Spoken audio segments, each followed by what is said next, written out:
Et salut à tous, aujourd'hui une vidéo un peu hors série puisqu'on va parler des prix Ig Nobel 2017.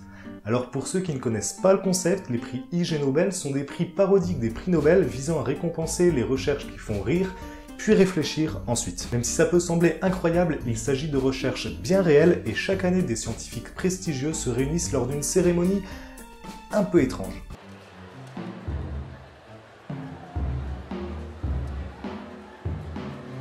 Souvenez-vous, on avait déjà parlé du prix Ig Nobel de physique dans la vidéo sur les spaghettis Pourquoi un spaghetti ne se casse jamais en deux, et du prix Ig Nobel de la paix obtenu par Pupsi en 1993.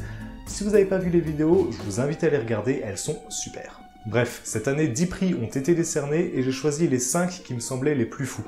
On commence directement avec le prix Ig Nobel de physique obtenu par un Français, Marc-Antoine Fardin, pour son étude de la dynamique des fluides sur le sujet « Les chats peuvent-ils être à la fois un solide et un liquide ?» Je vous avais prévenu, c'était un peu perché, hein. Je vous avais prévenu. Enfin, on rigole, mais la question est pas si débile que ça. Sachant que la définition d'un liquide est un corps qui prend la forme du récipient qu'il contient, mais dont le volume est déterminé. Les chats sont vraiment fantastiques. Allez, on continue avec le prix Ig Nobel de la paix, rien que ça, avec une équipe suisse, hollandaise et canadienne qui a prouvé que la pratique du didgeridoo permet de traiter de manière efficace l'apnée du sommeil et le ronflement. Les ventes de didgeridoo devraient exploser. Les plaintes pour nuisance sonore aussi, à mon avis. Prix Ig Nobel de l'anatomie pour ses recherches dans le but de répondre à la question existentielle pourquoi les personnes âgées ont de grandes oreilles. Spoiler, à cause de la gravité. Alors ce prix est décerné suite à une étude de 1995.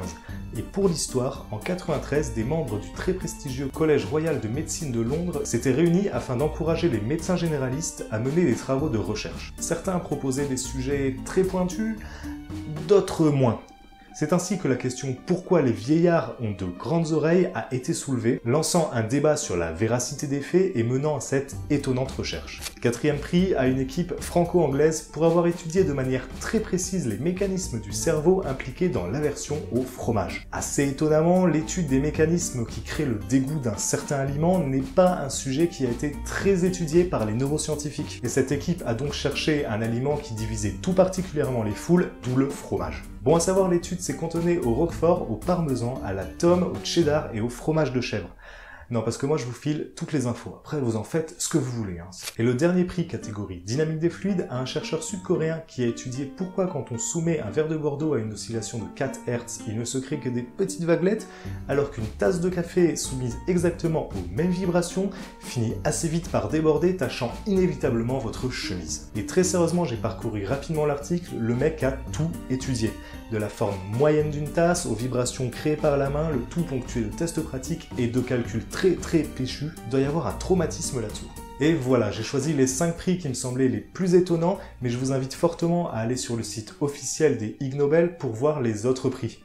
On y retrouve des recherches allant de chauves-souris réellement vampires à des insectes dont les femelles sont équipées de pénis et les mâles de vagin.